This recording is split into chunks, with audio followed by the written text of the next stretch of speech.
Oke baik, saya akan menjelaskan terkait dengan latar belakang dari brand minuman Lontara ini. Jadi, Lontara merupakan brand minuman lokal asal Nusa Tenggara Timur yang terinspirasi dari pohon lontar atau yang kita kenal sebagai pohon kehidupan.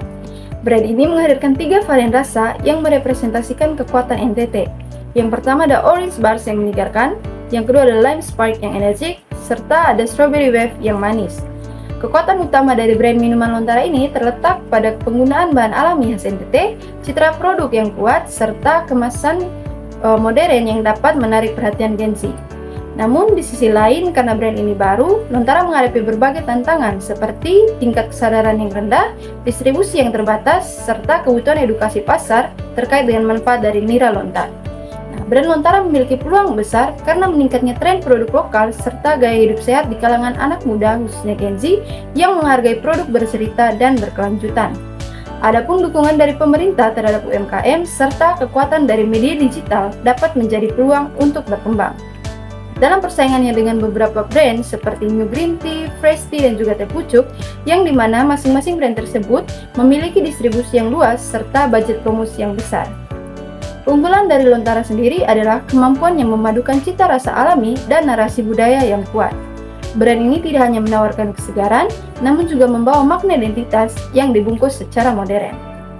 Dengan strategi digital marketing yang kreatif, kolaborasi dengan kreator lokal, serta kampanye kebanggaan budaya, Lontara berpeluang untuk tumbuh menjadi merek minuman lokal yang bermakna secara kultural dan kompetitif secara komersial. Saya akan menjelaskan tujuan pemasaran dan target audiens. Tujuan pemasaran yang pertama itu meningkatkan brand awareness Lontara sebagai minuman lokal bernilai budaya. Tujuan pemasaran ini diarahkan untuk memperkenalkan Lontara sebagai minuman alami yang tidak hanya menyegarkan tetapi juga merepresentasikan nilai budaya serta khas Nusa Tenggara Timur. Lontara ini diposisikan sebagai produk lokal modern yang mengangkat identitas daerah dan mampu bersaing di pasar generasi muda.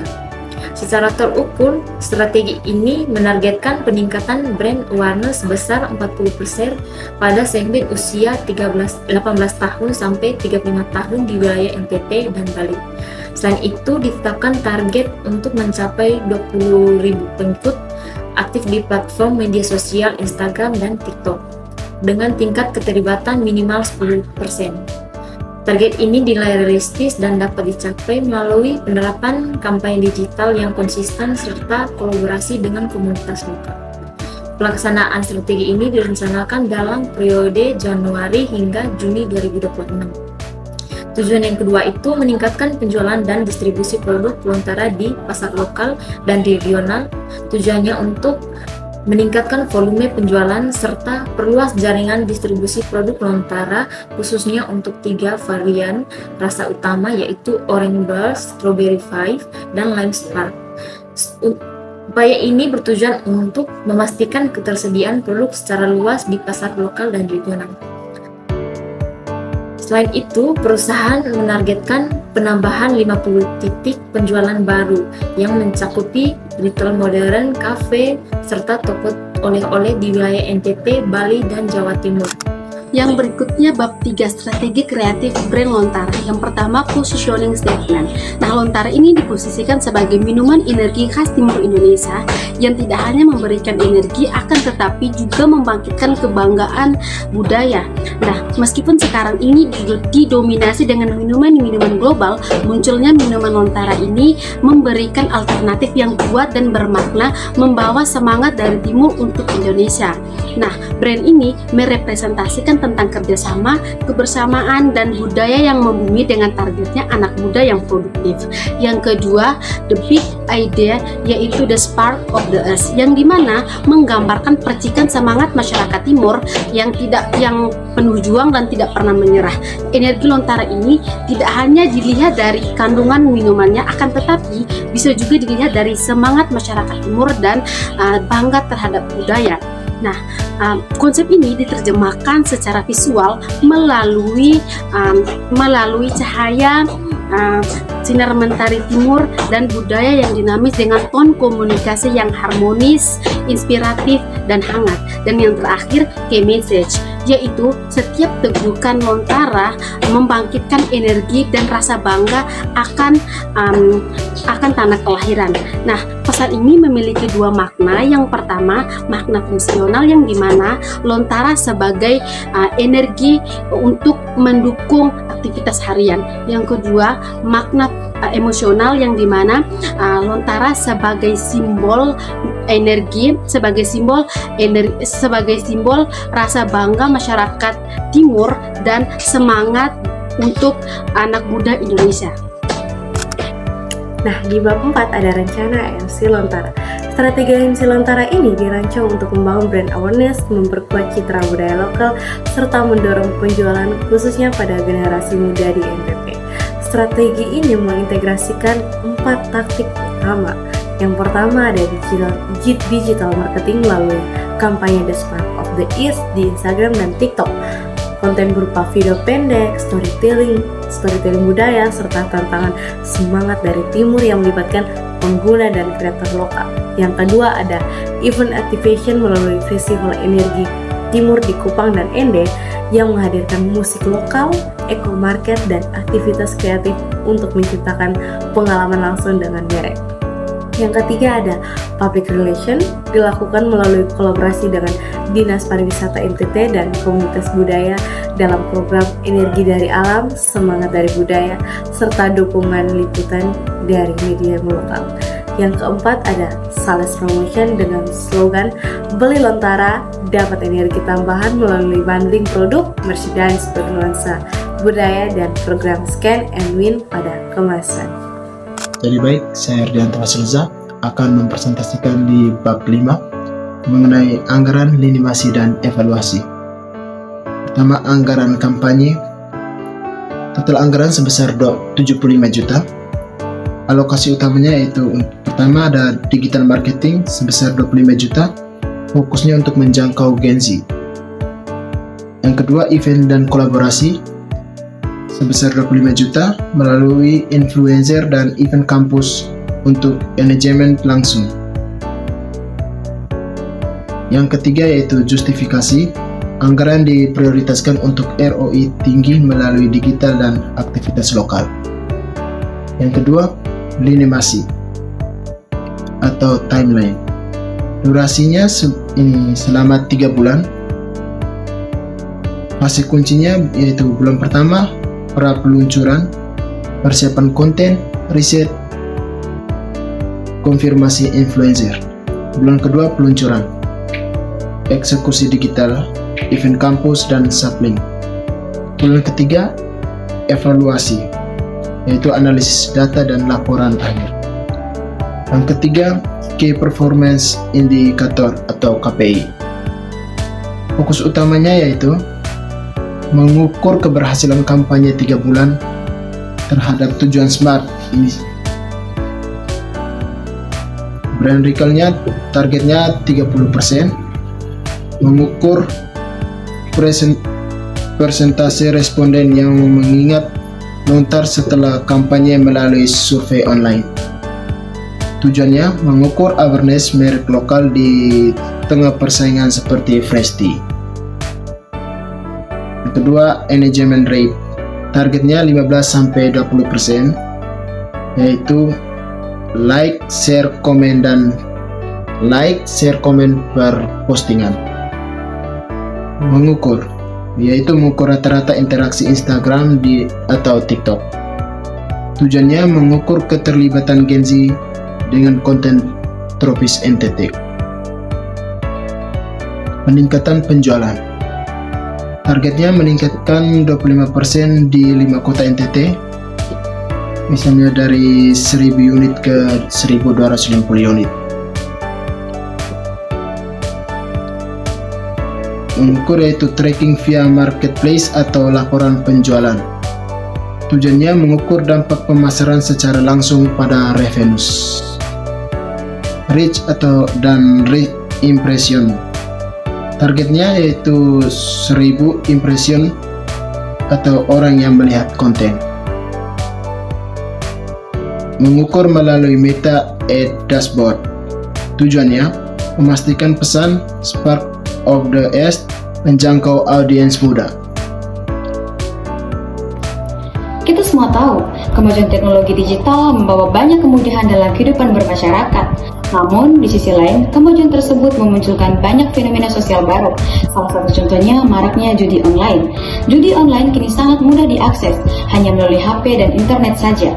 Praktik ini sering dikemas seperti permainan atau iklan menarik yang menjanjikan keuntungan cepat, sehingga membuat banyak orang tertarik untuk mencobanya, terutama di kalangan remaja dan masyarakat usia produktif. Awalnya dianggap sebagai hiburan semata, judi online dapat berkembang menjadi kecanduan. Dampaknya sangat merugikan, mulai dari kerugian finansial, terlilit utang, konflik keluarga, hingga gangguan kesehatan mental seperti stres dan juga depresi. Jika tidak ditangani dengan serius, judi online dapat merusak produktivitas dan tatanan sosial masyarakat. Oleh karena itu, selain penegakan hukum, diperlukan pendekatan edukatif melalui kampanye sosial untuk meningkatkan kesadaran masyarakat dan juga mendorong masyarakat untuk menjauhi judi online. Baik, saya akan menjelaskan tentang analisis POAC. Nah, analisis POAC merupakan pendekatan manajerial yang digunakan untuk memastikan suatu kampanye pemasaran sosial berjalan secara sistematis dan efektif. Dalam kampanye kami tentang anti judi online, POAC sangat relevan karena permasalahan judi online ini sangat kompleks dan dipengaruhi oleh banyak faktor sosial dan digital. Dalam POC, tahap pertamanya itu adalah planning atau perencanaan. Pada tahap ini ditentukan dulu tujuan kampanyenya untuk meningkatkan kesadaran masyarakat, khususnya remaja dan dewasa muda tentang bahayanya judi online. Nah, pesan itu dirancang secara persuasif dan disebarkan melalui media digital dan offline. Tahap kedua dalam POC adalah organizing, yaitu perorganisasian tim dan sumber daya. Jadi setiap anggota tim itu memiliki peran yang jelas, mulai dari tim kreatif, tim media hingga tim edukasi, sehingga kampanye dapat berjalan secara terkoordinasi. Selanjutnya adalah equating, yaitu pelaksanaan kampanye. Pada tahap ini, pesan yang kami sudah direncanakan dari awal disampaikan melalui media sosial dan kegiatan edukasi langsung secara konsisten dan interaktif. Tahap terakhir dari POAC sendiri adalah controlling, yaitu pengendalian dan evaluasi. Jadi respon masyarakat dan efektivitas pesan itu dievaluasi kembali untuk perbaikan kampanye ke depannya lagi. Melalui penerapan POC, kampanye anti judi online diharapkan tidak hanya meningkatkan kesadaran, tetapi juga mendorong perubahan perilaku masyarakat secara nyata. Selanjutnya saya Carolina Disibela. Di sini saya akan menjelaskan terkait tujuan pemasaran. Tujuan pemasaran dalam kampanye pemasaran sosial anti judi online ini dirumuskan untuk mendukung pencapaian tujuan sosial, yaitu perubahan sikap dan juga perilaku masyarakat terhadap praktik judi online. Dan secara khusus tujuan pemasaran kampanye ini adalah sebagai berikut. Yang pertama, meningkatkan kesadaran atau awareness masyarakat mengenai keberadaan dan dampak negatif dari judi online itu sendiri, baik itu dalam aspek ekonomi, sosial maupun psikologis, melalui penyampaian pesan yang informatif dan juga mudah untuk dipahami. Yang kedua, membangun pemahaman dan sikap kritis masyarakat terhadap berbagai bentuk promosi dan konten judi online yang beredar di media digital, sehingga masyarakat tidak mudah terpengaruh oleh narasi keuntungan instan yang ditawarkan. Yang ketiga, menciptakan citra negatif terhadap praktik judi online sebagai praktik berisiko yang merugikan diri sendiri, keluarga, dan juga lingkungan sosial. Yang keempat, mendorong keterlibatan masyarakat dalam kampanye anti judi online melalui partisipasi aktif di media sosial, diskusi, dan juga kegiatan-kegiatan edukatif lainnya. Yang kelima, mempengaruhi niat dan keputusan perilaku masyarakat agar menolak dan juga menjauhi judi online. Yang keenam, mendukung upaya pencegahan jangka panjang terhadap maraknya judi online dengan membangun kesadaran kolektif dan juga kontrol sosial yang berbasis komunikasi yang berkelanjutan. Target audiens dari kampanye promosi judi online ini yaitu remaja dan dewasa, di mana mereka yang berumur mulai dari 15 tahun hingga 35 tahun. Kelompok ini dipilih karena mereka merupakan pengguna aktif media sosial sehingga mudah terpapar promosi judi online. Selain itu, kampanye ini juga menyasar pengguna aktif media sosial, baik sebagai penonton maupun pembuat konten, karena media sosial merupakan ruang utama dalam penyebaran promosi judi online. Tidak hanya itu, masyarakat umum termasuk orang tua dan lingkungan sekitar menjadi sasaran penting dalam membangun kesadaran bersama dan dukungan sosial dalam pencegahan judi online. Strategi kampanye dan juga materi kampanye. Nah, strategi kampanye yang digunakan yaitu pemasaran sosial berbasis media digital yang dikombinasikan dengan edukasi langsung. Nah, strategi ini digunakan karena mampu menjangkau khalayak luas dan juga memberikan pemahaman mendalam tentang bahaya judi online kepada masyarakat melalui interaksi langsung. Nah, strategi ini memiliki 3 pendekatan, yaitu yang pertama informatif, yang kedua persuasif, dan yang ketiga preventif. Nah, informatif ini digunakan untuk memberikan pemahaman yang benar terhadap masyarakat tentang judi online dan dampak negatifnya. Yang berikut itu persuasif. Nah, persuasif ini digunakan untuk mengajak dan berusaha mengajak masyarakat untuk menolak judi online dengan pesan yang realistis dan menyentuh. Nah, yang berikut itu preventif. Nah, preventif ini bertujuan untuk memperkenalkan kepada masyarakat tentang gejala-gejala judi online dan menawarkan kegiatan-kegiatan positif sebagai alternatif. Nah, media yang digunakan dalam kampanye ini adalah media sosial seperti Instagram, TikTok, dan YouTube karena lebih efektif, interaktif, dan juga dapat menjangkau khalayak secara luas.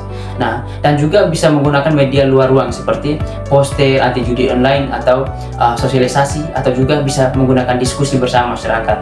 Nah, materi yang digunakan dalam kampanye ini yaitu poster anti judi online, terus kampanye singkat, dan juga konten-konten edukatif seperti infografis dan juga konten film-film pendek. Nah, ini bertujuan untuk mengajak masyarakat untuk menjauhi judi online. Sekian dan terima kasih.